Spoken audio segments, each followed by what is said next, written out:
국민의힘 윤석열 대선 후보는 선출 다음 날 곧바로 이준석 당대표를 만나 선거관리위원회 구성 등 대선 전략을 논의했습니다. 더불어민주당 이재명 후보는 청년들과 만나 공공주택 일부를 청년층에 우선 배정하겠다는 구상을 밝혔습니다.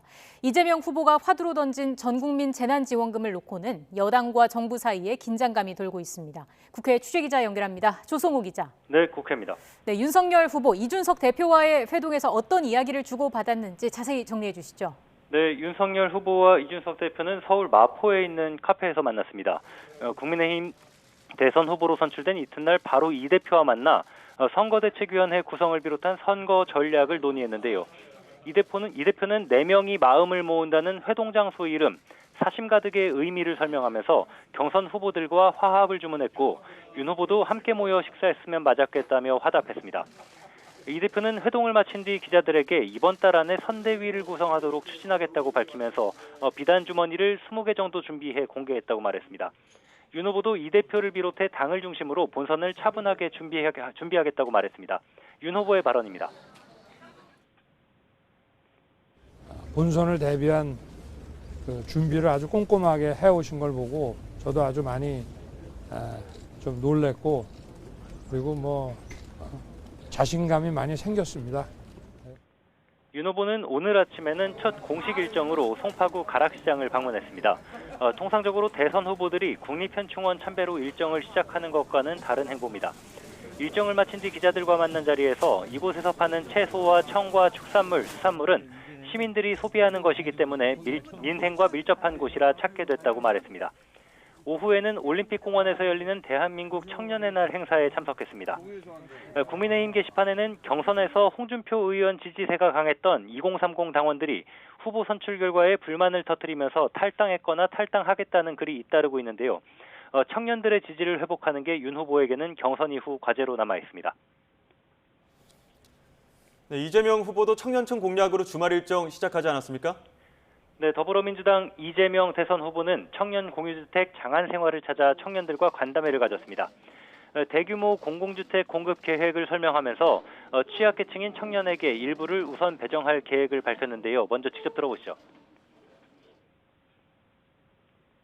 우리가 이제 일반적으로 상상할 수 없는 대규모 공공주택 공급 계획을 지금 다시 내부 검토하고 있고 생애 주기별로 보면 가장 취약계층이 청년계층인데 억강구약 정신에 따라서 청년들에게 우선적으로 일부 포션을 배정하는 걸 지금 검토하고 있습니다. 곧 아마 대장동 개발과 관련한 해명도 이어갔습니다. 민간 이익의 70%를 환수했는데도 민간이 4천억 원의 이익을 남겼다는 이유로 그게 자신 책임이라고 한다고 주장했습니다. 그러면서 정작 민간 개발을 최소화하고 공공개발로 개발 이익을 환수해 공익을 환수하자고 했더니 법안 심사를 거부한다며 야당에 화살을 돌렸습니다. 이 후보는 어제 대구에서 대학생들을 만난 데 이어 이틀 연속 청년들과 접촉면을 넓혀가고 있습니다. 지금은 인터넷으로 생중계되는 검언개혁 촛불행동연대 출범 특별 대담에 출연해서 검찰과 언론을 개혁할 필요성을 강조하고 있습니다. 최근에는 SNS 글로 대장동 의혹 관련자들에 대한 배임 혐의 수사에 대해서 내용을 시시콜콜 흘려서 흠집을 낸다며 검찰과 언론을 향해 날을 세우기도 했습니다. 자, 이재명 후보가 화두로 던진 전국민 재난지원금 논란도 계속 이어지고 있습니다. 오전에는 윤석열 후보의 언급이 있었죠. 네, 이재명 후보가 꺼내든 전국민 재난금 지급 추진과 관련해서 윤석열 후보는 부정적인 입장을 내비쳤습니다. 코로나19로 인한 피해 보상은 영세소상공인, 자영업자에 대한 손실 보상이란 관점에서 접근해야 한다는 겁니다. 직접 들어보시겠습니다. 몇 퍼센트 이하는 전부 지급한다. 그런 식으로 접근해서는 안 된다 하는 것이 늘 말씀드린 제 지론입니다. 네.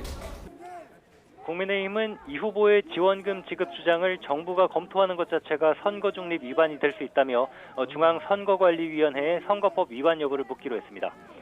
정부 측 반응도 긍정적이지 않습니다. 어제 국회 예산결산특별위원회에 출석한 홍남기 경제부총리는 전 국민에게 주는 방식보다는 맞춤형으로 필요한 계층과 대상에게 집중적으로 주는 게 효과적이라고 했고요. 김부겸 국무총리도 결국은 귀한 세금을 갖고 집행하는 거라며 신중해야 한다는 입장을 밝혔습니다. 김 총리의 얘기 들어보시겠습니다. 이거는 국회에서 한번 정말 좀 장시간 토론을 해서 사실상 작년에 보편적 지급 전 국민 보편 지급 이후에 사실은 너무나 많은 소모를 치렀습니다. 그리고 과연 이게 옳은 방식이냐에 대해서 아직까지 합의를 못 이루고 있지 않습니까? 이재명 후보는 이와 관련해서 어제 경북대 일정을 마친 뒤 초과 세수는 고통받는 국민을 위해 최대한 쓰였으면 한다는 입장을 거듭 확인했습니다. 다만 여론 추이를 지켜보면서 탄력적으로 대응할 수 있다는 여지를 남겼습니다. 들어보시죠. 세상 일이 뭐 제가 특별한 권한을 가진 사람도 아닌데 제가 말했다고 다 이루어질 거라고 생각하지 않습니다. 결국 이제 국민의 뜻에 따라 결정될 것이다.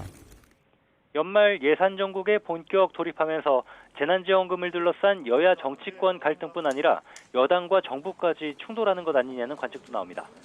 지금까지 국회에서 YTN 조성호입니다.